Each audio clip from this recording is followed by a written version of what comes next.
Please can you remind me if you'll be so kind, staring out into space, asking God to hear my case, trying to think of all things past. How long will my memory last? The purple angel, purple angel, purple angel, you're next to me. Hi, everyone, and welcome to Alzheimer Speaks Radio. I am your host and founder of the show, Lori LeBay. My mom had dementia for 30 years, and that's why I switched careers and started this. I think it's really important that we work together and raise awareness and get rid of stigmas. And we have Bexi Owen with us from the UK, and we're going to be talking with her. She's a singer. She's going to be talking about the power of music and the benefits of it. But before we get started with that, I just want to give a shout out and a thank you to all of our listeners. You see, your likes, your clicks, and your shares have just been amazing, and you have done so much to help raise awareness and help remove the stigmas and connect people to the resources so badly needed. So continue to like, click, and share. Taking that little bit of time makes a huge difference, way more than you'll ever know. And again, I want to thank you. Thank you for that. I also want to give a shout out to a couple of organizations. Dementia Action Alliance is a newer organization, but they're doing really cool things. In fact, they're having their second North American Conference for Dementia, June 20th through the 22nd in Atlanta, Georgia. And one of the things that's real unique about their conference is a lot of their speakers have dementia. And so it's really an eye-opener for people to be able to see and hear what people with dementia want and what's working and what's not. So you can go to daanow.org to get more information on that conference, but I think it will be definitely worth your while. I also want to give a shout out to the A-List because they're connecting families and researchers. So researchers get better knowledge of what do families need when it comes to research. And you can go to usagamestalzheimers.org/networks/A-list and sign up for their surveys. They're really easy. And the other thing that's cool is they always get back to us with what the results are. Last, I just want to remind you, check out alzheimerspeaks.com. We are connected on social media and LinkedIn. It's hard not to find us, Twitter, Facebook, all of those types of things, our blog, the radio show. But we have a main website that can feed you all kinds of information. You can check out our initiatives and products there.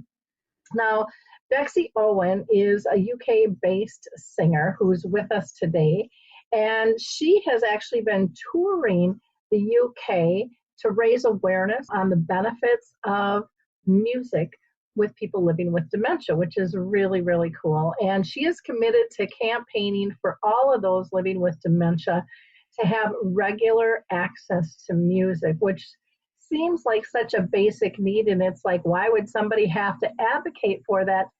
But you really do, don't you, Becky? Everyone should have music, shouldn't they? But many places, it's the last thing on their minds, and you can understand why, because food and warmth and safety, obviously they come first, but music is so important, isn't it? Just so important. It really is. Now, before we get into our line of questions, I always like to ask our guests if they've been personally touched by dementia in their family or circle of friends. I didn't when I started out. Having said that, though, I've made so many friends now with people who are living with dementia that I do feel a lot more emotionally involved and personally involved. So I think that's where it's just grown and grown for me as I've met more people living with dementia and seen how much music helped. It just spurs me on even more. So it sounds like this is more than just a job or an advocacy for you. I mean, you're really personally connecting with the people. Definitely, absolutely. I feel that taking music to people is part of my, part of why I'm here. It's my mission in life, if you will. Definitely. I get that, because when I switched careers, that's how I feel now about what I do as well. How did you start using music in dementia care, and how did the tour come about? So basically just from doing the singing for a while with people living with dementia, and then I knew how much singing went beyond entertainment and to something a lot deeper. It touches us so much deeper, doesn't it? So I knew that I had to take music to as many places as possible. And when I would get in touch with hospitals, they would say, oh no, we don't have any music here at the minute. So I thought, right, well, if this is the case in a lot of places across the UK, then we need to do something about this. So obviously I'm not saying that I'm single-handedly doing this, but I thought if me, just one person, can get to as many places as I can, that might, after my visit, that might lead that particular place to put something in place for themselves, and maybe start something off in that place and a hospital nearby there maybe.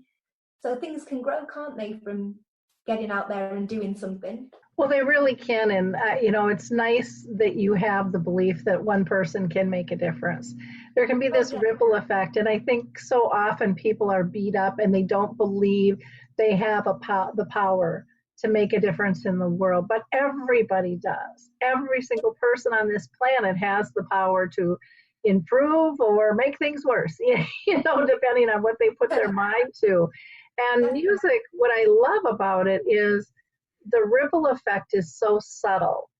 When joy is brought, it kind of is this wave that goes through the audience. And sometimes it's people that might not even consider themselves part of the audience. Maybe they're working or just passing by. But when you see other people happy, it's infectious. And it's very subconscious on our unconscious on a lot of levels. And so I find it fascinating to watch, especially in dementia care, when music comes in, how the whole room just changes. Definitely. And I love being a part of that. It's so special, just so special. It's such a privilege to be doing this. I feel so grateful every day, that this is what I get to do, and I get to meet so many amazing people and hopefully make a positive difference. Yeah. Now, how did the tour actually come about? Did you just start working in dementia care and then you started getting more requests, or how did that work? Yeah, so I started working more locally. I'm based in the northwest of England. So I'm from Lancashire and I now live in Merseyside near Liverpool. So the north of England. But like I say, I was getting requests from other places across the country that didn't have music programs or anything like that. So as I said just before, if those places didn't, what other places didn't have music as well? So I thought I need to go and explore and see what's out there and what isn't out there, and also to, not in a negative way, but to compare what one area has against what another doesn't, if that makes sense. So some of the facilities that I would see varied, really considerably. So some hospitals that I go to, they've got activity coordinators and people who actively bring things into the hospital, and then other ones have nothing, which, it seems there's too much of a variation. It just, that seems odd to me, that it's like a postcode lottery, isn't it? Depending on where you live. Do you know what I mean, though? Depending on where you live in the country, you can have such a different experience. Yeah, and because you think like with hospitals or care communities that there would be a standard and everyone would just follow that. And I think that's the perception most people in the public have as well. But yet it really does vary. And I'm sure that you've seen lots of different ways that music can be incorporated. Oh, yeah, definitely. So why do you think music is so important and works so well with people living with dementia? I don't know the science behind it too well. That isn't really something that I've gone into too much. I know there are some great, very, very clever people doing the neurological studies and things like that. But for me, music it's magical. it goes so deep into our soul that it's something that we don't lose. It's something that stays with us. It's something that's so natural to us. It's just such a natural thing for us to sing and to be involved with music, even though our society often takes that away from us sometimes, and says that, oh, music must take place in concert halls, or music must take place watching the television, or things like that. I think sometimes music making is taken away from people. So that's what I like to get back to as well, is actively encouraging people to make music as well. Well, that's neat. How do you encourage them to make music? Basically, just it can be a simple level as joining in with a song. I try and gauge people's comfort level, so I don't want to make anyone feel uncomfortable in anything that I do. I don't want to make people feel anxious or scared. Obviously, that's the opposite of what I'm trying to do. That wouldn't be very successful, would it? But yeah, it can be as simple as singing with people, or getting the percussion out and getting people to work on some rhythms, which can be really good for cognitive stimulation. And we'll do songwriting. We can do songwriting, lots of different things, really. If people played a guitar in the past, I'm very happy to bring guitars and see if they want to have a go on that. Anything really, just to get people involved. Well, I think that's nice. I know music was really powerful with my mom, who lived with dementia for 30 years. And music was always a big part of her life. She was in the choir at church and all of those types of things. But I think one of the things that a lot of people don't realize, with music, is that it's not just that we're listening, but there are emotions tied to it.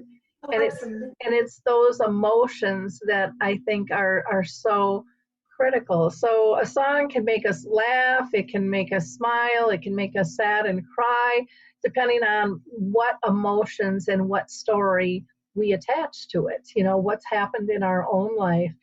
And you had made a comment that you don't know all the details necessarily of how everything works, but it's just kind of some common sense entities. So you're not a music therapist, but you have a strong appreciation and knowledge of the benefits of music that are just, obvious when we pay attention and see somebody's reactions change.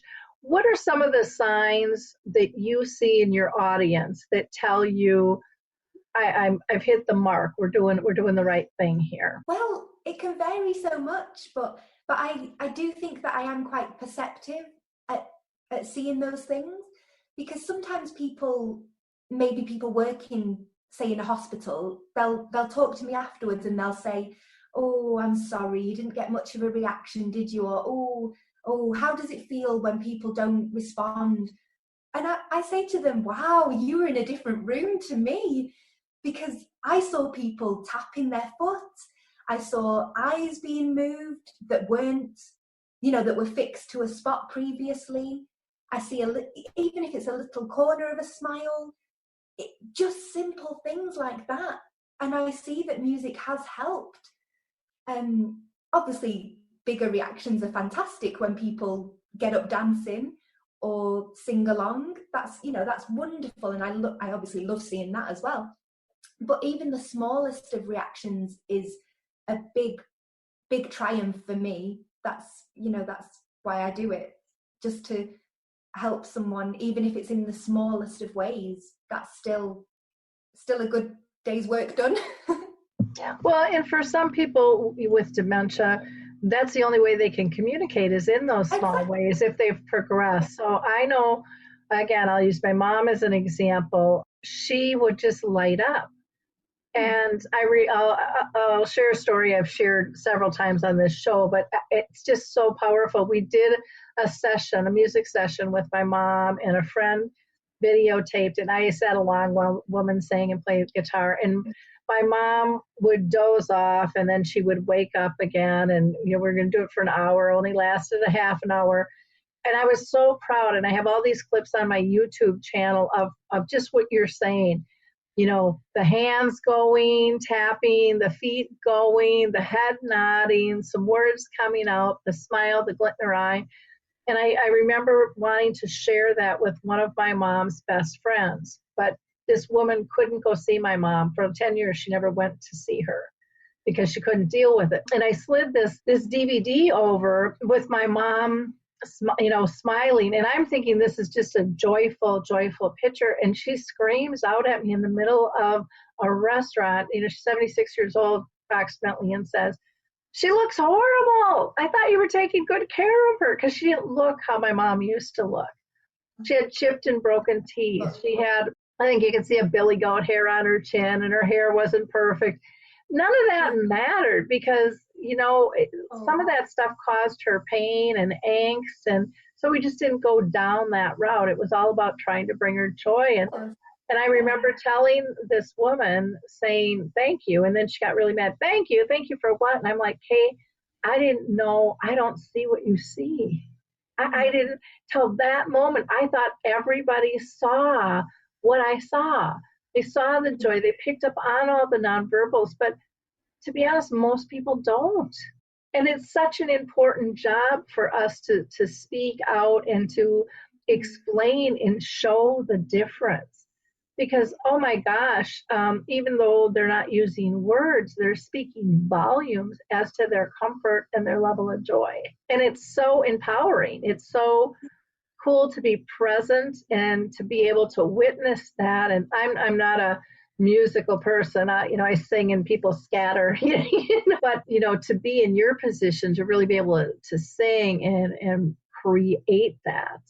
I can just observe it. It's taught me I can sing and my mom wouldn't care, if my voice was off because she was beyond that. So that was kind of fun too. It made me feel less self-conscious of having a rotten voice, But to be able to be in your position, to be able to ignite that, that has to be just an absolutely amazing feeling to be able to witness that and see that. Laura, I feel so grateful, honestly, just so grateful to be able to do this.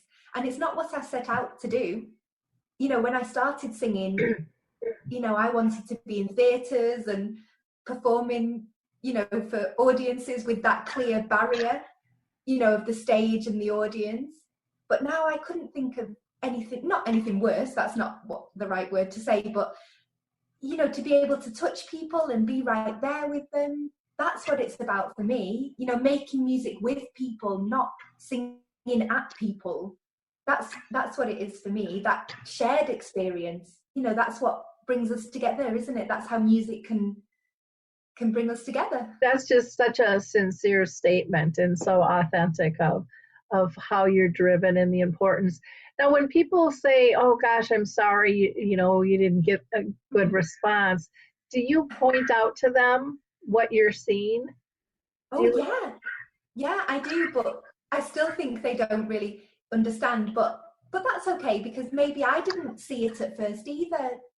Maybe it's only been with doing this a few years now that I've gotten more perceptive, maybe. So it's not anyone's fault if they don't see those signs, I suppose. Maybe it is a skill that you learn a little bit over time, I don't know. Or like yourself, when you've had personal experience, maybe you're more attuned to it. I don't know, but. And sometimes I think it's organizations giving staff permission to slow down, to see it, to say that's okay to notice, that's important. And sometimes I think from the corporate level, that's not acknowledged as being important. Your checklist is, get your job description done. There's that saying that people aren't going to remember what you did. They're going to remember how you made them feel. And I think that's such a profound statement, and I think it really coincides to what you're doing. How can people that are at home use music with their loved ones who might be diagnosed? Okay, so I think it's a really great thing if you are an at-home carer, or if you're a relative of someone living with dementia that's still living at home. I think you can definitely use music at home. Sometimes I think people shy away from doing that, especially on a one-to-one basis. I think they think, again, that music is something you might take someone out to experience, or it's something that would only happen in a care home or something like that. But definitely use it at home. Even something as simple as, obviously, first of all, ask them what their favourite songs are if you don't know. if they're able to, to communicate that, obviously. Definitely ask the person living with dementia what they want to hear, what they like, what they enjoy. That's the most important thing if you can. If not, do you remember yourself what their favourite songs were? Again, if that's not possible, maybe try and think of some from the era of their youth, and maybe a bit of trial and improvement. Try a few out. If it sparks a good reaction, stick with that kind of thing.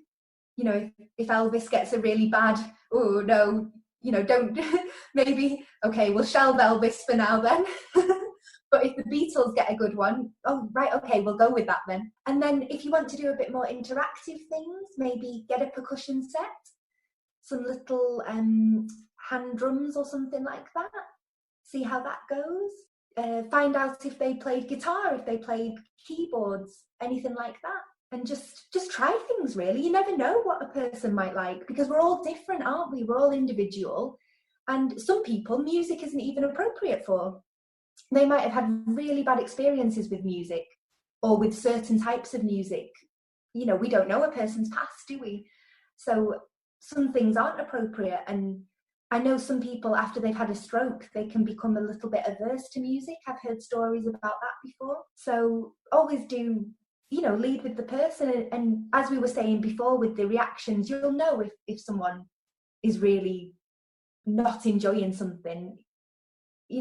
Just try and be aware, really. Yeah, look for those nonverbals. And like you said, if music doesn't work for everyone. Yeah. And I think signs, because there are some people with their dementia where certain pitches or tones will just, or the combination of things is just too much, and they might need, instead of a whole orchestra, maybe they do just need a piano or a guitar playing, because it's too much. It's just too much for them to process.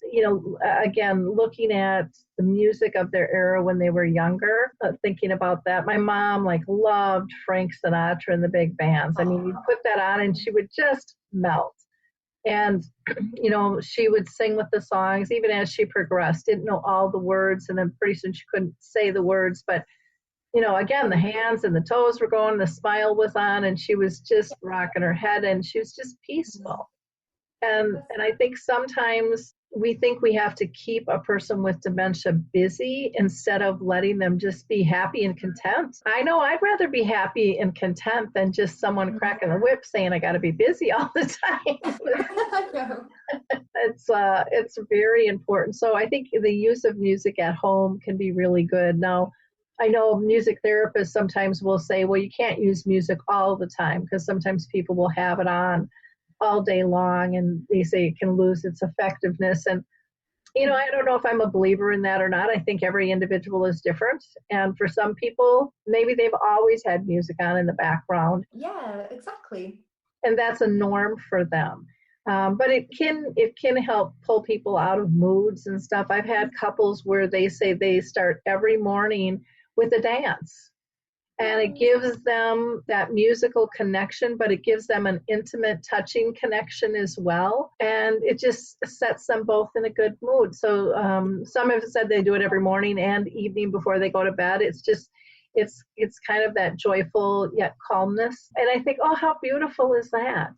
Or people will say, well, we can't dance anymore. Well, why can't you dance? There's lots of different ways. You don't always have to stand up to dance. You can do it in a chair. If somebody's in a wheelchair, and they can, I was shocked. My mom still did the shimmy one time. I didn't even know she could shimmy. And it was like, oh my gosh, where did that come from? And when that didn't work, when she couldn't maneuver her body, then we went down to hand movements. And then we got down to just finger dancing, together. But yet it was fun. It was joyful. It was this, again, intimate connection. And it didn't have to be fancy. It didn't have to be done to meet someone's expectations. And I think that's where we get caught up sometimes too, or that if someone's going to sing, they have to sing on key and things like that. And you've got your different genres, but you also have, maybe there's some beautiful church music that they're used to. You know, a lot of people resonate with that, or sometimes it's even children's songs, depending on how far back they've gone. And sometimes the public will be real judging. Well, you know, she's not a child. Well, look, she's happy. Why do you want to take that away? Why are you so uncomfortable with someone feeling joyful and having, you know, as an adult? I mean, I sing, you know, not very well, but I mean, I'll sing with my grandchildren. And what's wrong with that? You know, I don't understand sometimes why people get so offended and upset when somebody else is happy. I agree with you with that one. I think it's because as adults we're told that we can't be playful anymore. You know, we have to be serious and lose our sense of play. So when, for example, if I start, some of the percussion that I use, some of the instruments could be seen as ones for children, some of them, but people love them. They love the sound they make. They love the feel of them. You know, I see people looking at them for the whole hour, and, you know, people can be so fascinated by them. And yet other people, like you say, would judge that and say, oh, that's not dignified for someone. But what is that in a level of dignity? It's just, they're playing and having fun. What's wrong with that? You know, it's not, as long as somebody's obviously having a good time, I don't really see the problem with that, really. Me too. And I agree with you on the playfulness. I think that is, as a daughter, one of the lessons my mom taught me was to play again. Because I was very serious. I had my checklist. I had stuff to do. I was important, you know. It's like, get out of my way, got stuff to do. And she made me slow down and relax and not take myself so seriously. And it was like, wow, that's so freeing to be able to get into that space again, or to be able to sit and be silly with somebody and know you're not being judged, that it's just fun, it's okay. And I've said this probably a million times too, but, you know, as the disease took more away from my mom, in a lot of ways, she gave me more back by being able to be with someone who didn't judge, who just loved you unconditionally, who you just felt so safe. And then you really realize this is really rare. This is not the norm that most people live their lives. And, you know, these gifts wrapped up in dementia and music are there if we choose to look for them. Yeah, definitely. That's such a beautiful way of looking at it as well. So with music, you know, how have you used it in kind of innovative ways? Have you ever used it to try to get somebody out of a mood, or to even get them if somebody is having a tough time getting down the hall, you know, and you know, coming to you or back from you? I mean, I've seen people put that into play where it's just, you know, I don't really want to go, and then all of a sudden they're singing along with you and they can't wait to get there. I've say in a care home setting, if people haven't wanted to come out of their rooms to the, you know, to what we're doing as a group, I've gone into people's rooms and just done a little, you know, and said, okay, if you don't want to join us, you know, how about we just do a little song here, just the two of us, and then I'll go, don't worry. But by the time we've done the song, they're like, oh, what's next? And then they just follow me into, and that's really nice. Obviously, I wouldn't, you know, I don't want to force anyone to do anything, but sometimes just a bit of encouragement, and people do want to get involved. It's just that sometimes even we do it, don't we? We limit ourselves and say, oh no, I'm not feeling like that today, even though deep down, actually, you would like to go out, or you would like to do something. So yeah, just I like encouraging people to get involved, and people, they start off not wanting to do it, but by the end, you know, they're joining in as much as anyone. So that's always nice. I know when we would have a musician come and play for my mom, sometimes they'd go to her room, and then everybody would gather around the room because they want to know what was going on. And so finally I said, well, why don't we just do it in the big room, you know, because everyone can be comfortable, and she was more than fine with that. But people are curious, and it's nice to have somebody come in and say, you're important to me, we'd like to have you here. This is what we're going to do. I mean, just that reaching out and singing a song to somebody can just melt their heart and say, okay, I am part. I want to be part. So that's a really neat thing. I also liked when you were talking about using different instruments and stuff. And I mean, as a kid, I remember my great aunt got married and they did a thing called the Chivaree.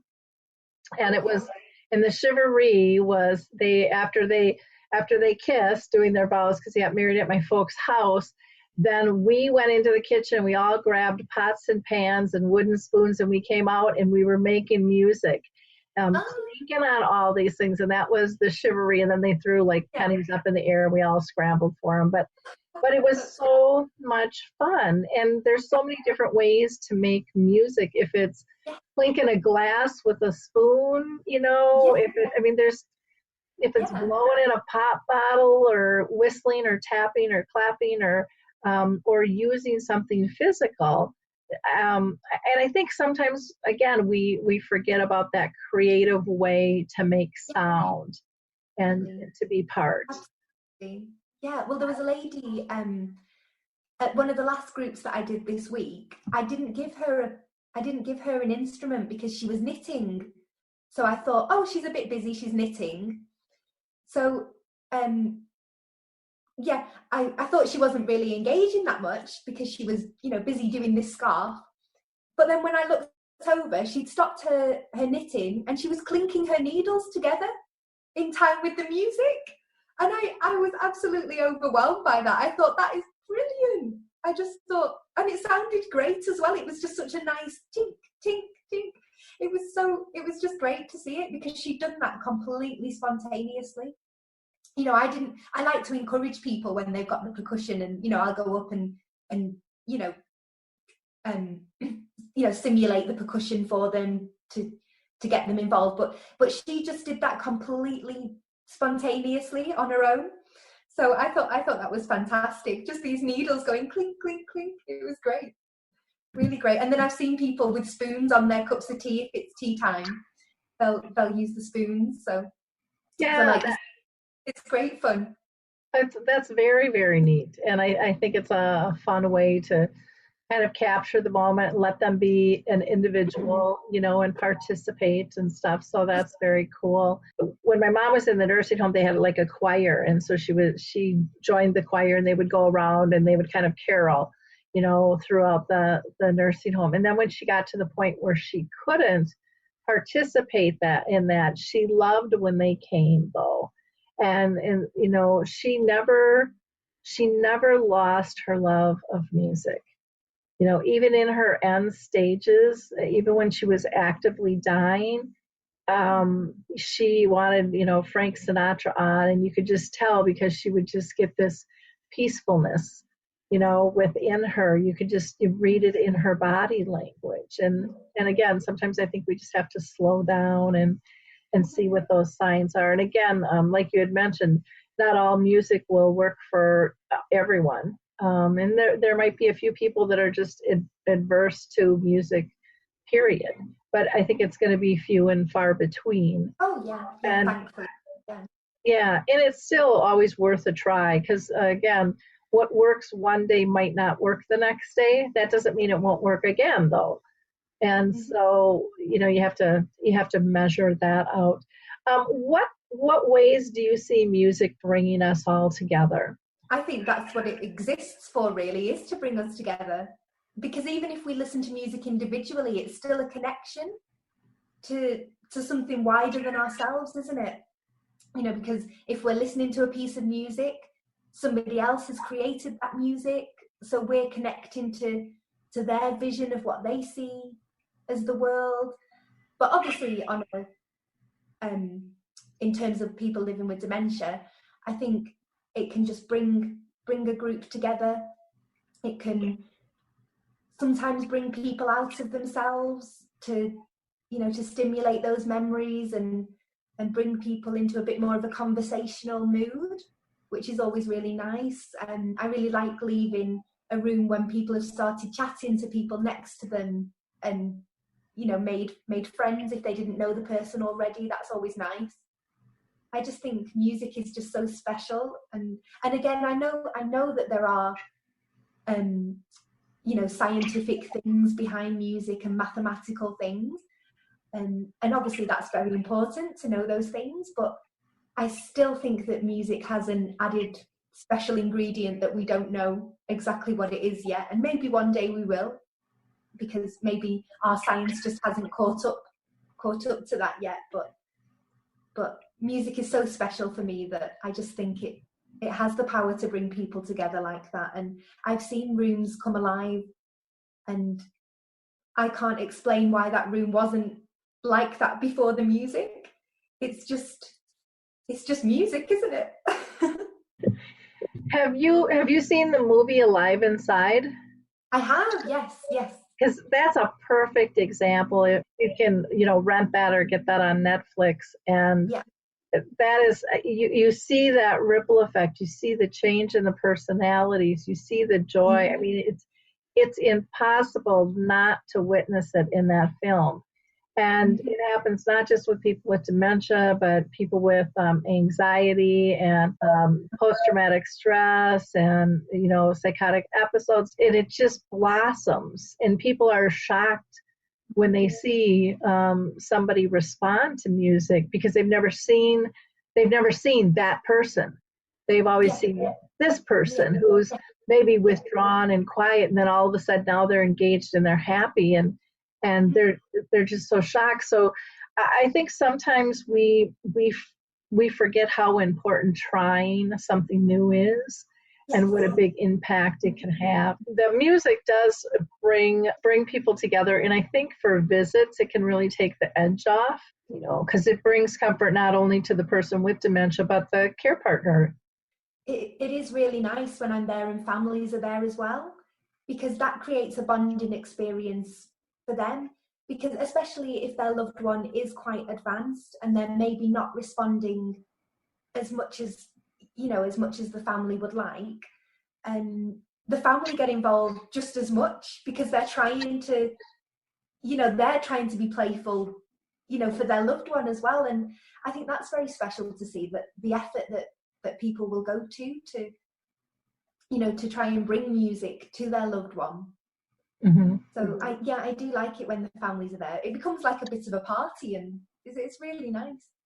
Yeah, it's a real shared experience. I know I've used music with my mom with grooming, because as she progressed, she didn't like the shower and things like that. So I talked with the nursing home administrator and had talked to him about changes to make in the bathroom that would make it more comfortable and calming. And he's like, well, you got, and then I give him my big long list, and then he's like, well, you have anything else? And I said, if you could teach the staff to sing their favorite songs, I said, that would just cut everything right in half. And he's like, well, I don't know if I can get him to do that, but it really would make a huge difference. Or just having that music playing in the background, something soothing if they're scared, to take that edge off. I think there's so many ways to use music, and it's such a big part of everybody's lives. It's easy to access. I don't care if it's on your phone or, whatever it's through. We can get it on our TVs, our computers, everything nowadays. And I think sometimes when something is so accessible, we forget its value. Yeah, I agree. Especially the way that music is sort of capitalized on nowadays. It is just seen as, oh, you buy tickets to a concert or you buy this CD. It's not really seen as, oh, you can take ownership of it, and that it's for everyone. We can all make music. And like you were saying about using music in different settings like that, I think that's the way forward. Obviously what I do is quite specific in that I go in specifically to do musical things. But I think having music in different ways like that is so important. I think you've spoken with Lenny, our dementia-friendly barber over here in the UK. But one of the things he does is he uses music when he's barbering. All the wonderful things that he does. I don't know the correct terms. And I know that does help calm any of his gentlemen that are feeling a bit anxious, because because it would be anxiety inducing, wouldn't it? Having a shave or like, you know, with your mum having a shower, because these are, you know, you're in a new place, you're in a new, you know, but if you have something familiar, like music that you've known all your life, that it's going to help, isn't it? Hopefully. So I know that there are wonderful people over here, and I'm sure over where you are, doing wonderful things like that. There's a lot of cool stuff going on, and you know, I kind of giggle because I think of, well, how long has music played in elevators, or when you're put on hold, or all these, you know, you're in the dentist's office. That's all about calming. You know, that's why that stuff started, was to keep you engaged, not keep, you know, so you don't get too bored or hang up or go away, or if you get claustrophobic in an elevator, it's to calm you down and pass the time. And so why we haven't implemented this at a higher level with dementia fascinates me, because like you said, the science is there. I think sometimes the psychosocial stuff has been poo-pooed for a long, long time, and everything was a cure and a pill. And a cure is a long ways out. I don't care who you talk to or what they promise. It's just a long ways out. So let's focus on care along with a cure, and let's use things that are inexpensive, readily available to us, and bring joy, not just to the person with dementia, but to everybody around. Bring that comfort and let it expand. It just makes so much sense to me. Do you have any favorite songs that you just see connect with a lot of your people that you work with? What are some of their favorite titles that you see them light up with? The songs that get everybody singing together are the classic ones, things like You Are My Sunshine, Que Sera Sera, Doris Day. I don't know if you have it over there, but do you know Morecambe and Wise? Do you have? Is that quite a UK thing? But there's a song called Bring Me Sunshine. I don't know if you know that one. Bring me sunshine in your smile. Is that quite a UK specific one? But that's a very popular one. Yeah, definitely You Are My Sunshine though. That's probably my favorite one to sing. That was my mom's favorite. In fact, at the end of her funeral service, a musician who played for my mom played, and we all sang You Are My Sunshine. It was like, yeah. But a lovely thing to do though. But it was very fun because it was really uplifting. Everybody knew the words. Even though I'm getting teary-eyed now, it's like, oh, you know, it was very heartfelt. It was very fun. Sometimes people look at songs and they categorize them as a children's song or whatever. People just said, I know who your mom is now. Oh. And people who had never met her, but through the service and then and then ending in the song, and they said, you know, we've never seen that. I mean, they'll play a song, but people aren't supposed to participate. But the whole room, and there's probably 200 people in there, all started singing You Are My Sunshine. It was very powerful, very, very powerful. You know, for her memorial service, it was a lot of fun. And I hear that song a lot from so many people. I don't know what it is about that song, but I think it is just because everybody knows it as well, isn't it? It's very accessible. Mm-hmm. You know, because even other popular songs, people might not know all the words to, or they might not, so they don't feel comfortable joining in, because we're scared, aren't we? And you know, in our society, of making a mistake. Oh gosh, if I got the words wrong, But with You Are My Sunshine, everybody just knows it so well. My mum sang it to me as a child, you know, so it's gone across generations. So yeah, I think that's probably my number one song to sing with people. Well, and then after my mom had passed, it was funny because my daughter and I would be shopping, and we kept seeing all these signs, all these things with You Are My Sunshine. So it's like, okay, we have to get that, we have to get this, because it was stuff. So we have we have several of them placed throughout the house, and got them for some of the other family members and stuff, just kind of as a keepsake and a reminder and stuff, which was kind of cool too. Bexi, I think you're just doing amazing work, and I love your dedication and your attitude to bring joy and comfort to those dealing with dementia. I admire that so much. So keep up the great work, and I hope people continue to hire you to do your tours all over, so you can be this walking joy magnet and teach people, what to look for in terms of what joy looks like. Because again, I think we are a society that is stuck with, it's got to look like this, when it can look like so many other things. But people aren't going to spot it if they don't know what they're looking for. So I think having those conversations is very important too. Yeah. Now they can go to your blog, which is BEXIOWEN.wordpress.com. That's BEXIOWEN.wordpress.com. And you're also on Facebook. So if they put in your name again, BEXIOWEN, they will find you on Facebook or Twitter. That's your handle on Twitter as well. Well, thank you for spending time with us today. I really appreciate it very much. In wrapping up, I just want to give a shout out to the Memory Cafe directory, which is provided by Calendar Cards. You can find a Memory Cafe in your area, or you can register yours too, free of charge.